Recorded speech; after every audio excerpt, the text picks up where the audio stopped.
Guys, we are really having the AI implemented in our cameras.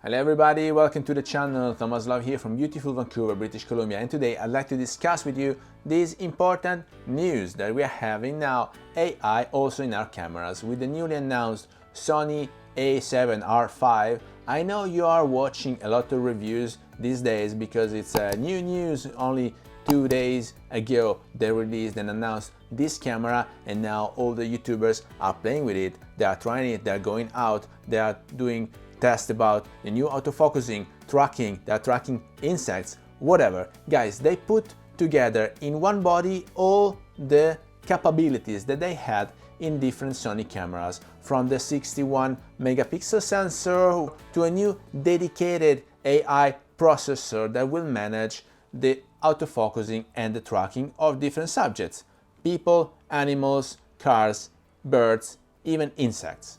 So this is amazing. So don't get me wrong, I really have a lot of admiration towards Sony because since when they acquired Minolta, they changed gear and they improved the overall sector. They set the standard for the autofocusing mechanism so that Canon had to follow, Nikon had to follow, and all the other brands are struggling to follow and to implement those same capabilities. But here we are also discussing what it means to the whole sector. So I've been saying this for months, and a camera mainly it's just a tool, but it's not just a tool. And so the problem I had with Sony, and I had my fair share of Sony cyber shots over the years, because to me Sony, it's simply a tool, so a point and shoot or a very portable camera to have with you. And I always had one in my pockets, especially when I was backpacking and I didn't have that much space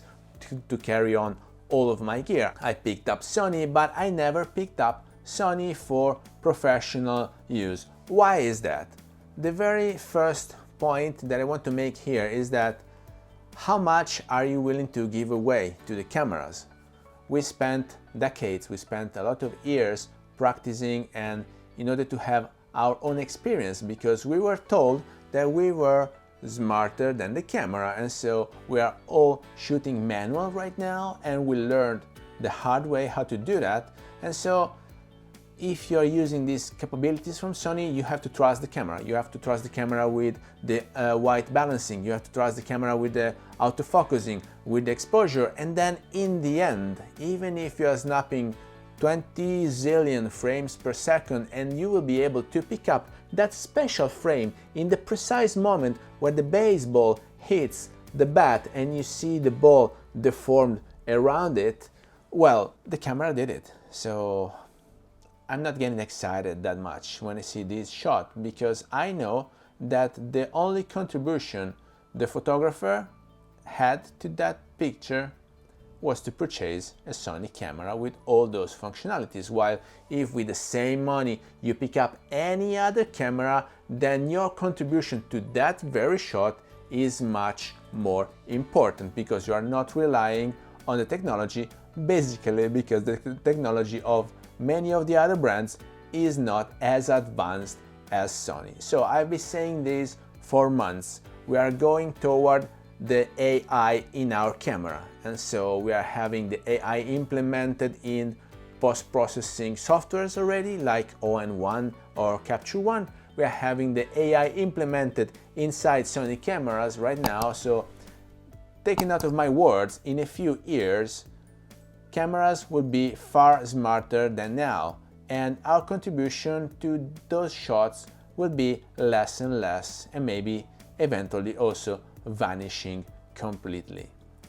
So my best suggestion here, my 2 cents, is pick up a camera brand that you love and prime lenses that you love, and those will last forever.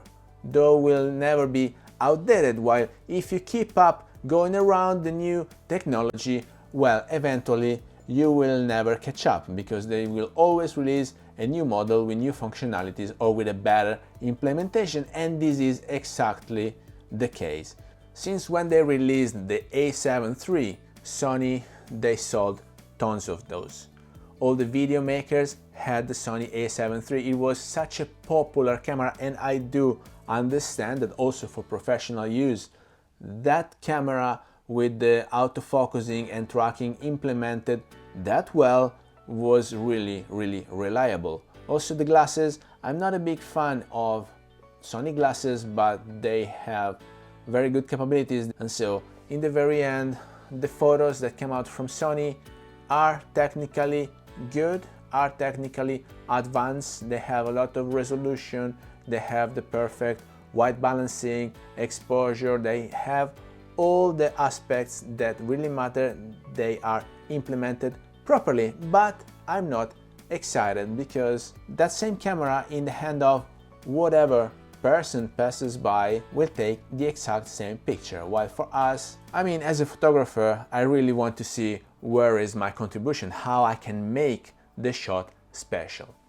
The second aspect that is really challenging for me when I consider this camera, and this is also the reason why I'm not considering purchasing it, despite I might be willing to use it for a while. I might be very curious to have it together with a 24-70, but that's a different thing. The second point I was saying, it's very important.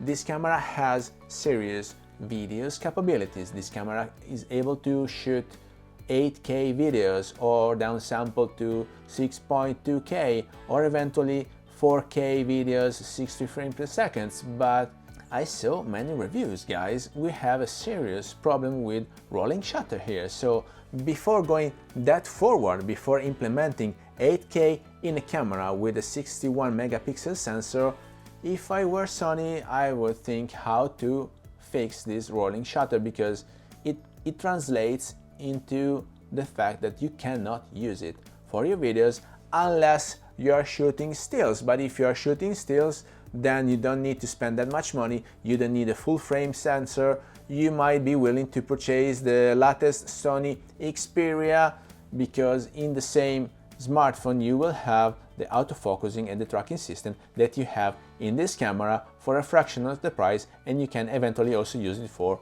as a telephone, as to read your emails, to read your books, to whatever you want to do.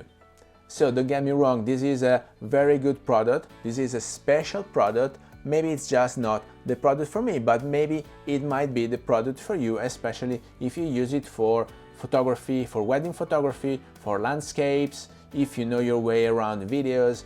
It's an impressive machine. It's an impressive camera for, I would say, maybe a fair price compared to the competition. More or less, the competition is aligned on that price level. For the same amount of money, the competition is out there. You can pick up many other models from any other brands, from Panasonic to Canon, eventually also Leica. The SL2S has more or less the same price tag and far minor technology implemented. So this might be a bargain, because in this Sony a7r Mark V, they put together a lot of the aspects and a lot of the pluses that they had in other Sony cameras. So they're taking a bit from the Sony a7 IV, they are taking a bit from the Sony Alpha 1, they are taking a bit of an advantage of all the focusing systems that they developed also for smartphones, and they're putting it together with a brand new tilt screen that can tilt and be detached from the camera. And so a lot of videographers will be very happy about it, but it's a patchwork. So this camera really is a patchwork. If you intend to use it for videos, I suggest you consider the Sony Alpha 1, which is superior, while for photography, the Alpha 7 Mark IV is still a super, very valid camera, and it's using the exact same glasses. So make yourself around it, see if it is really what you are willing to have in your life, see if you are really willing to hand over all those important decisions to the camera, because eventually that's the only thing that makes the difference from your shots to any other photographers. So with that, I hope you got some value out of this video. If you did, please remember to like it, share it on your social media, subscribe to the channel so you won't miss the new videos to come, and I guess I will see you later. Thank you. Bye.